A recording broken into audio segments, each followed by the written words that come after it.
And new research from the Crime Prevention Research Center demonstrates that more guns mean less crime. Now, an increasing number of states are enacting laws that make carrying firearms in public a reality. One America's John Hines has more. Despite the passage by the House of Representatives of the first gun control measure in 2 decades, known as H.R. 8, providing for universal background checks, those who are fighting to preserve and expand Second Amendment rights are succeeding at the state level. Oklahoma became the 16th state where you can go and carry a concealed handgun without having to have a permit.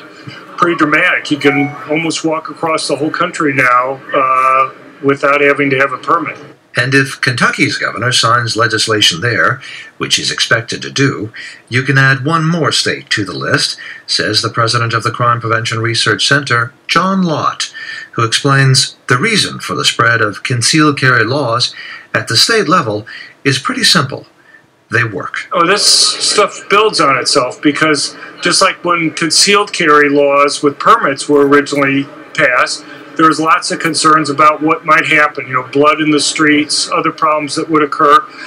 And as more states passed those laws, it became harder and harder to make that type of argument. And the states that have had it, the ones that have had it for at least 5 years, you find that violent crime rates across the board have gone down. Crime rates have gone down where there's concealed carry, says Lott, whose research indicates that it is low-income and minority individuals who are more likely to be victims of crime, who are the ones who benefit most from concealed carry laws. And Lott believes there are more changes on the way, in some unlikely places like New York City, where the law now restricts gun ownership to only within the home. Some states that are like California or New York, which are making it very difficult for people to go and own guns.